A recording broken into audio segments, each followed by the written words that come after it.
Hello and welcome to Women of Wayland podcast, a show that highlights the incredible journeys of women in our small town of Wayland, Massachusetts. So, an episode dedicated to a man might sound like a little unexpected, right? Well, we are growing. We are now releasing stories in different categories. And this one belongs to the Man of Wayland. This story category is a space to honor the men from this town who dared to live outside their comfort zone, who empowered others, who taught us something lasting. And this is our second story in this category. A story about a man who changed lives, a man who played, who questioned, who loved, and who dared greatly. Change happens at the speed of trust. When you can trust a person, an idea, an organization, a concept, when you can trust, you can go so much deeper, so much faster. You can open up the space of possibility.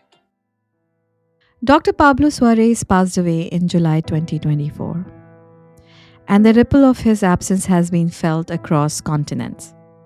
You would never remember someone you met for 30 minutes, and anyone who was exposed to Pablo, even for like a bite-sized moment, would change their life. It's about remembering, it's about honoring the life he lived and the people who carry his story forward. Every connection is such a gift. This is our human family. You know, when I think of just the extraordinary diversity of people who are in that WhatsApp group. You'll hear from his beloved wife, Janot, friends and colleagues from around the world. And you will hear the sound of what one life, fully lived, can leave behind.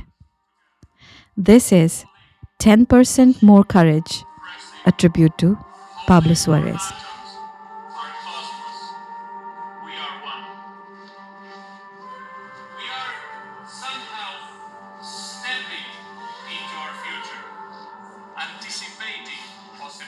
Dr. Pablo Suarez, citizen of the world and resident of Wayland, Massachusetts, transcended the mortal realm on July 16, 2024, after a sudden cerebral hemorrhage. Pablo was born in La Plata, Argentina, on November 21, 1970. A math geek turned humanitarian, he once said. A systems modeler turned artist. A scientist who learned that solving risk meant first embracing the human heart. I think he'd want to be remembered truly for trying to bring heart into the most difficult work. Pablo, he brought true joy and happiness. I mean, he's almost like a Pied Piper. He was not afraid to tell us when things were not working. He said, your work's not ready for the things we were about to do. And so one of my favorite memories of Pablo was sitting around that lake and fantasizing together about work and where we could make a difference around how power shows up in communities and organizations, how we leverage power for the good. He called out injustice, bullshit, and indifference to truth. And then he offered something better, a different way, one built on care and play. Pablo was really passionate about playing games. Board games, puzzles, Jenga kinds of games, any kind of game. And he was also really fascinated with game mechanics, that there are so many different kinds of games and what is it about play, that is so infectious that we all want to do. And I think part of Pablo's genius was that he really brought his passion into his work. And there was no separation, between personal life and work life. It was all passion for Pablo. And designing games to sort of inhabit it really comes from his mathematical background, system dynamics, to be able to inhabit a complex system and make your own authentic decisions, but experience the consequences of those decisions. If Pablo had one superpower, it might have been turning the impossible into a game. He knew that the system don't change because of rules. They change because of stories, because of laughter, because someone dares to throw a paper airplane at the UN. Pablo was a game maker who loved to create climate simulations using a mix of familiar objects and complex systems thinking. Some of his game kits consisted only of pens, paper, multicolored post-it notes, and a bag of dried beans. He and his partner Janot were renowned for turning these simple materials into experiences that engaged the minds of both innumerate farmers and economists at the World Bank. With a game, they could help agrarian communities in Africa learn what microinsurance could do to mitigate the risks of droughts. They could also help staff at multilateral institutions prototype parametric insurance models for countries seeking disaster risk financing. At the White House, Pablo once held a foam frisbee in front of a large audience, saying it represented a hurricane. He asked everyone to stand up and take action to dodge the storm. Without warning, he threw the frisbee, hitting a participant in the leg. He then guided the startled and laughing audience through the importance of storm forecasts. And yes, a group of 200 climate experts eventually learned to dodge the storm. Over the next 2 decades, Pablo would help the world reimagine how to confront disaster, how to plan with joy, how to act before it's too late. In all of this work, from the simple to the complex, Pablo helped players understand the probabilities and consequences associated with adverse climatic events. And his favorite tool for this was dice. Pablo possessed more types and colors of dice than anyone I know. 4-sided, 8-sided, 12-sided, 20-sided. But wherever he went, he kept encountering players who understood that dice all have a known and knowable probability of landing on any particular side. In a devious quest to introduce an uncertain probability into his games, Pablo sought out some object that he could toss and where it would be impossible to predict how it would land. And here is how his sometimes crazy mind made magical leaps. One day, after he and Janot returned from the vet with their beloved cat Ipo, an idea popped into his head. Struggling with a cone of shame around Ipo's neck, he asked, "What if one were to throw a lampshade, a cone with the top cut off, onto the ground?" He discovered that, with a careful flip and twist, a lampshade could land on the small open end, the large open end, or roll around on its side. But it is nearly impossible to guess which one it will be. Pablo brought that lampshade to multiple events we ran at the World Bank, causing laughter and a fair bit of confusion among those who participated in our crazy games. But it worked. It introduced uncertainty to a space where sometimes we just don't know how certain decisions will work out. Whenever I see a lampshade, I also see Pablo's wry smile as he would prepare to toss it during one of our games, tearing us all to predict which side it would fall on. He didn't just study risk, he taught us how to play with it, to understand it, to rehearse it, to talk about grief and geoengineering and inequity and water levels all through the universal language of play. But in the games, you want to be able to see how different people have different appetites for risk and play differently. So he devised this brilliant way. It was kind of the core of all the games we designed together. That you'd have a win state as yourself, but you would have a second win state as a team. So there's a built-in trade-off that I may want to make a choice in the game that you don't agree with, but you're on my team. So we have to figure it out. These innovations have really changed the world, from the smallest villages in the poorest countries to the negotiations of the United Nations Framework Convention on Climate Change. For instance, with innovations like forecast-based financing, putting humanitarian money to use based on a forecast before a disaster, rather than after the fact. And he was such an inspiration to the people that work with him, from the young talent that we could attract to the Climate Center, to actually me individually. I always enjoyed the conversations with him for the sparkle that he would bring, and the sharpness, and the interest, the curiosity about how the world worked, but also how we could really make a difference. He made functional dialogue an art form. Functional. If you can hear the fun in the functional as I say it. And in doing so, he invited everyone to the table. Not just experts in suits, but farmers, youth, elders, artists, and scientists. Because all of us are part of the solution. My name is Laurie Gehring, and I'm a longtime climate change journalist. Hola, hello, my name is Felipe Galindo Fego, Mexican New Yorker cartoonist. Hi, this is Simone Belagüe, sending this to you from Ithaca, New York. Hello, my name is John Crowley from Connecticut.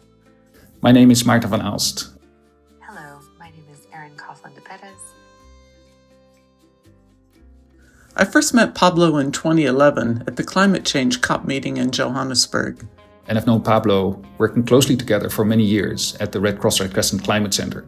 I met Pablo via Zoom during the early days of the COVID era when he began to organize cartoonathons for diverse institutions worldwide. I first met Pablo Suarez through a classmate at the Kennedy School of Government.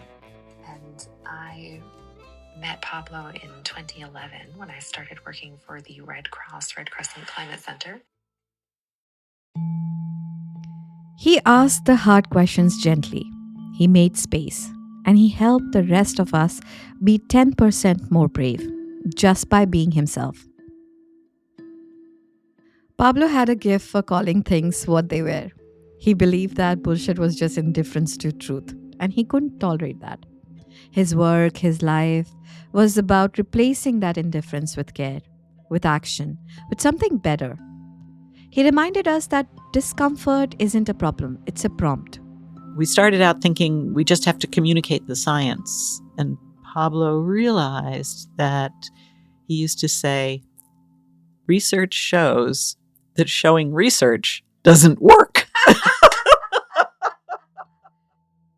In the face of climate injustice, rising risks, and institutional inertia, Pablo's answer was always the same.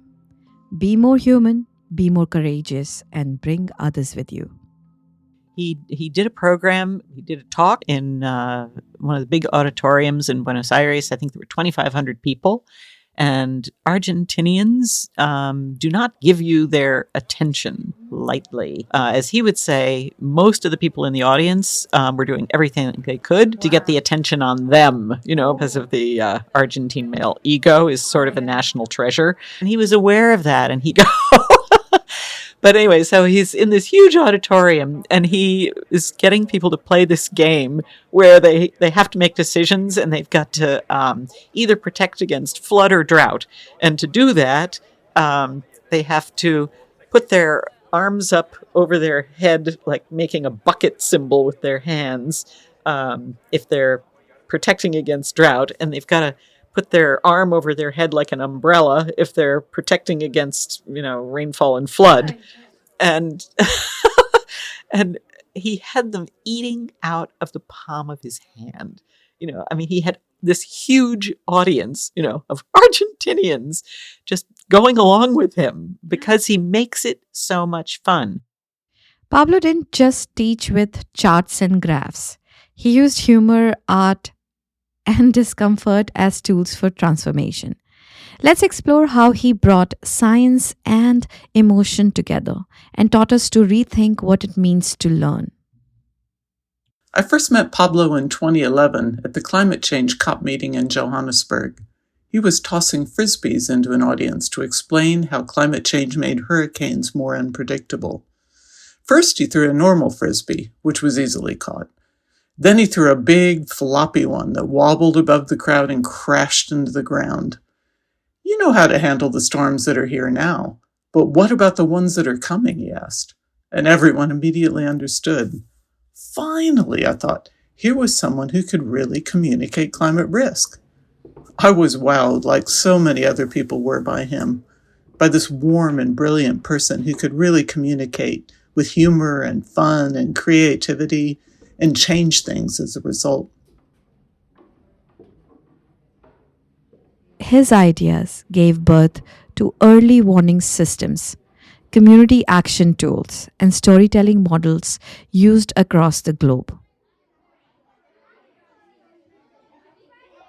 From the Vatican to the White House, from rural Togo to Boston University, Pablo's map has no borders. It was stitched together by impact.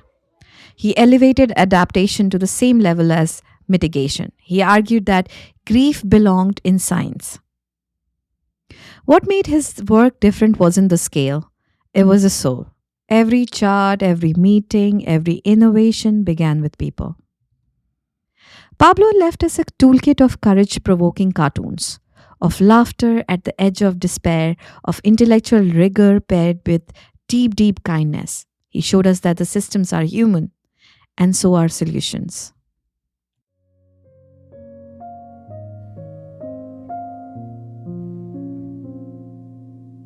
Let's begin at the beginning, in La Plata, Argentina, where Pablo's journey first began. Before the humanitarian, before the scientist, there was a little boy in Argentina with a curious mind and a giant heart. Let's go back to those early years and trace the roots of Pablo's brilliance. My name is Maura. I'm Pablo's mother from La Plata, Argentina. When Pablo was in preschool, he was 4 or 5 years old. His teacher said that he was a child who didn't ask for help. He worked out the difficult situations in which he found himself, but he was always ready to help the others. She said that his laughter was absolutely contagious and all the children wanted to play with Pablo. It is good to see that as an adult, he has been faithful to his nature and has been a person full of friends, full of love to give and to receive. And I'm very proud and happy to have had him for 53 years and to keep him in my heart forever.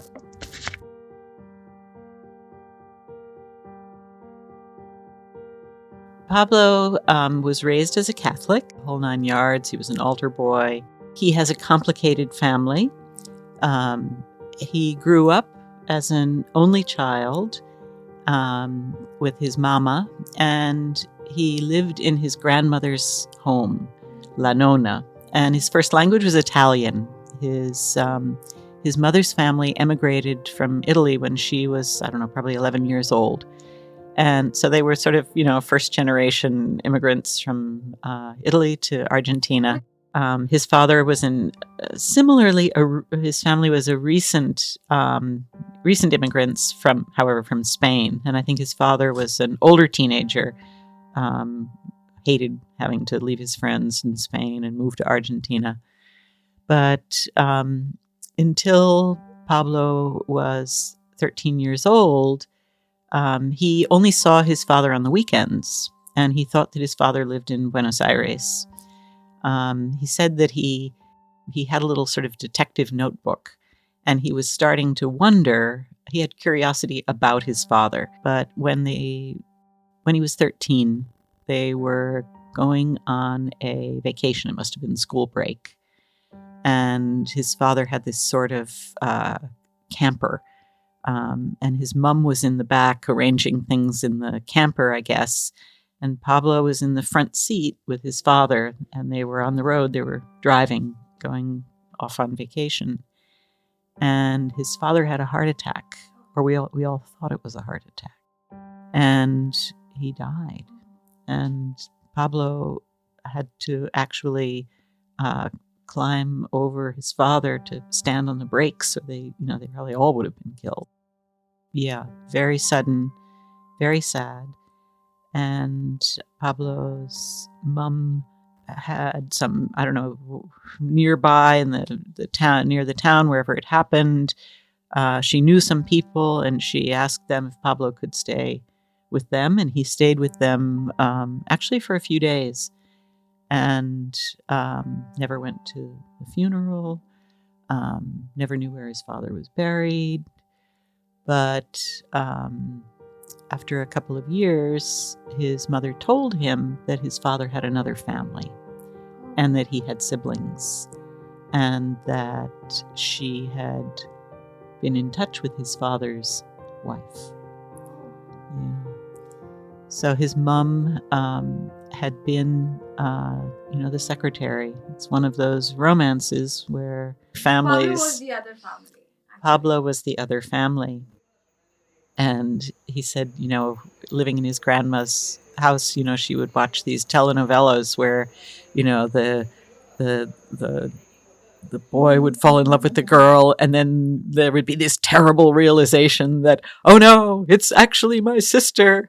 So there was this lunch arranged for him to meet the youngest girl. And he said he was terrified that he would fall in love with his sister.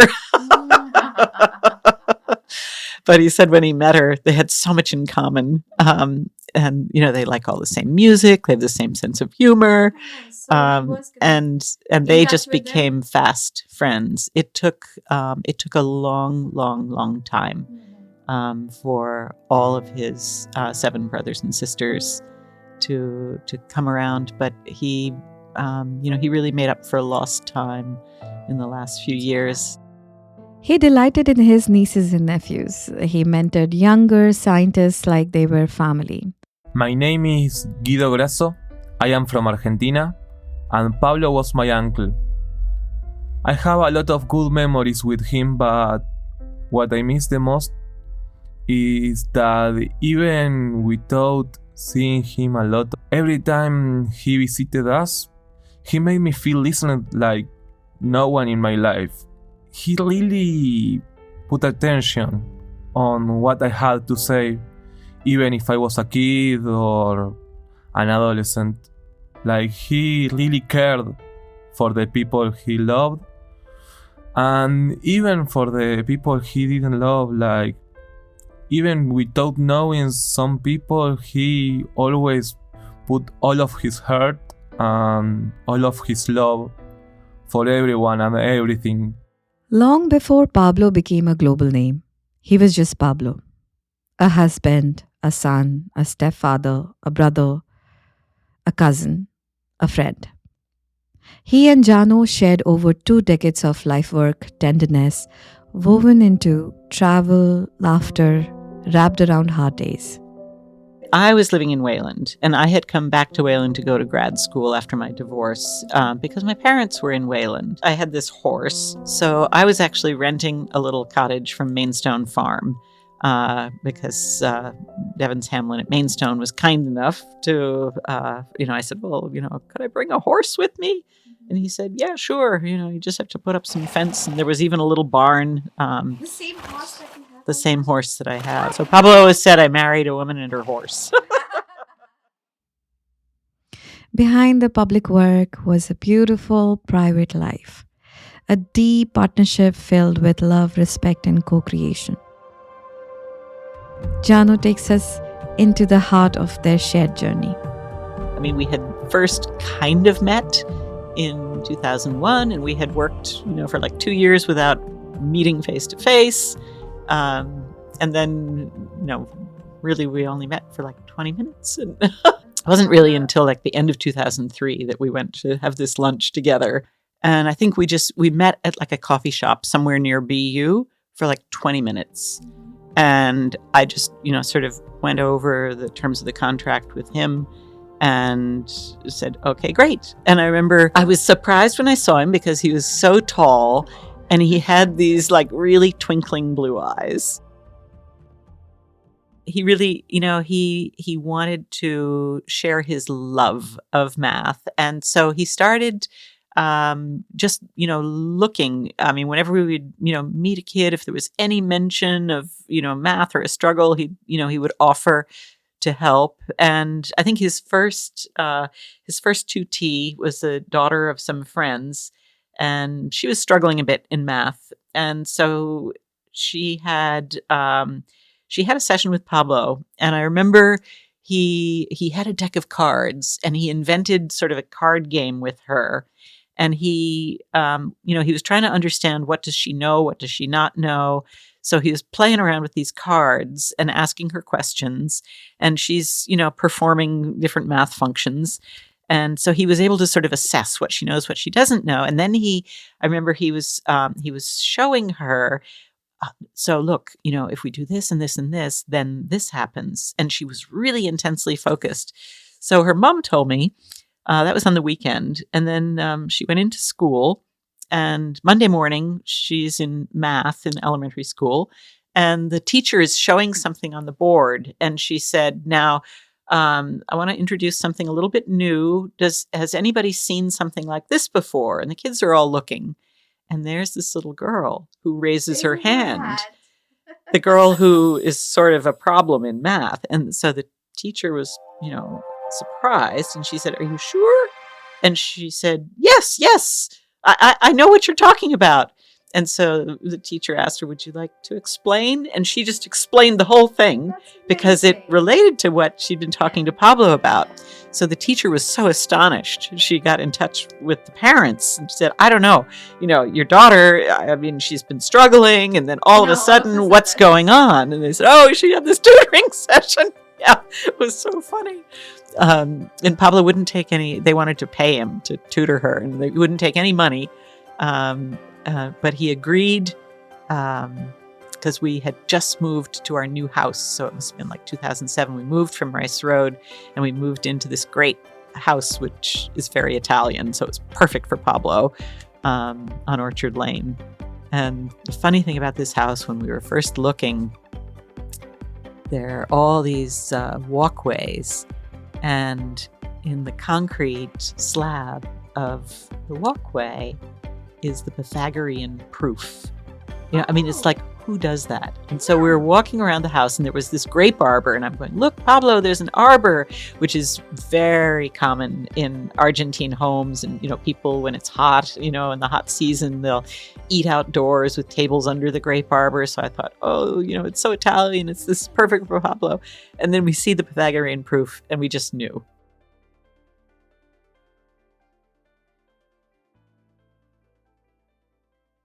His legacy doesn't live in institutions, it lives in people, carried in the heartbeats of those he believed in. He was visiting DC once, and I was, this was many years ago, but I was in my mid to late 20s. And we were sitting down and having a really deep conversation. And I said to him, I just can't really imagine bringing a child into this world, given the current state of the world, to bring another child into this world with the resources constrained as we have it now, as well as what that child's future would look like, and the ethics around that. And without skipping a beat, he said to me, "Simone, the world needs people like you would raise.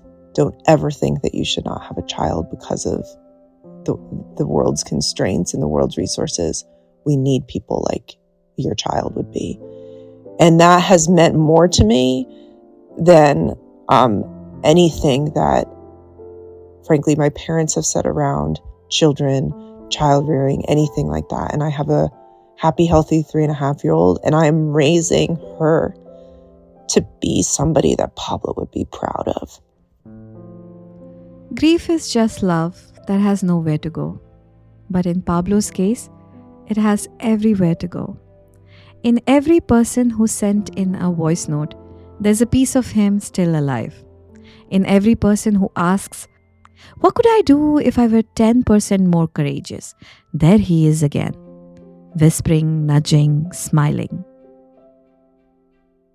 None of us predicted that we would be without Pablo as we face the uncertainty of these dark times. When I visited his grave last month, I did not lay a wreath or lay a flower.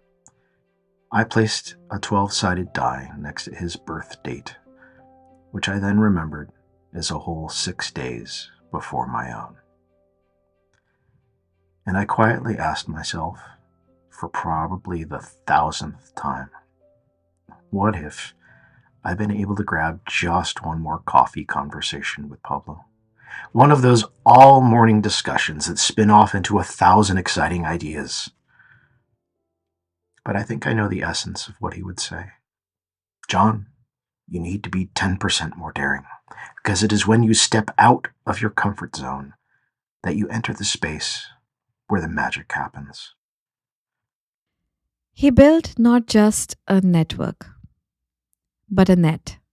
A human safety net of friends, thinkers, dreamers, doers. A living architecture that holds up his mission. My man, Pablo. Nobody thought this would be your time to go. Lasting forever in the starlit memories. I know. Your big heart lives on, loving. The rhythm of life you give with every hug. One sip of your energy and people just wanna chug. Your life and your work, your ideas and passion. I'll never forget you, your love everlasting. My man, Pablo. Last year, we honored him by spending the day wandering through the places we had visited together. We will always cherish our moments with him, and from now on, whenever we are in Paris, we will also celebrate him with a Pablo Day.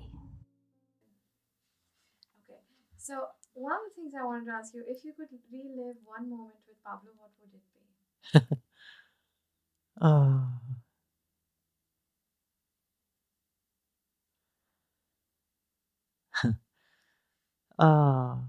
Oh, there's so many. Oh, my word. Even in death, Pablo gave. His final act of generosity was donating his organs, saving the lives of 2 people who will now carry a part of him forward. His funeral was attended by many. Many traveled down to Wayland. I was a part of it. It was so beautiful. There was a whole gallery displaying his work and art. It was almost like the world came together as a family. And across the world, people lit candles, hosted Zoom memorials, shared voice notes. Pablo didn't just connect ideas, he connected people. He was a master builder of what he called collective intelligence. His collaborations spanned continents across universities, global organizations, humanitarian hubs, and artistic spaces. He built bridges between worlds that never spoke to each other until he walked into the room. We carry this magical bit of Pablo inside our souls.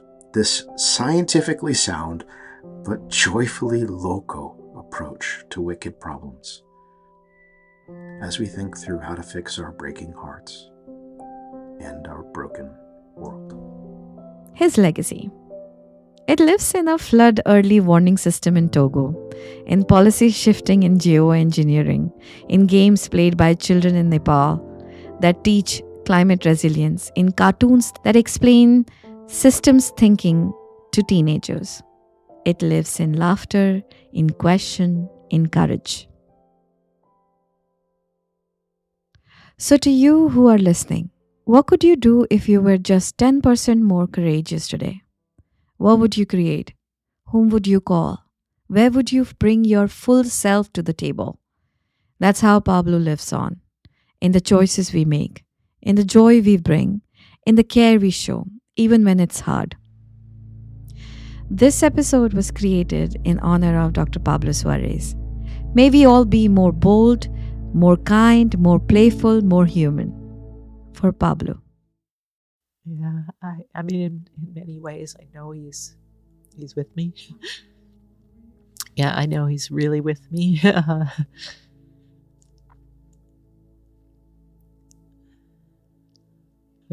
Love you, Yamini. Thanks. Sharing this story with us and I wanted Wayland to know about this beautiful, handsome, one-of-a-kind man who made people laugh even when they were meeting him for the first time.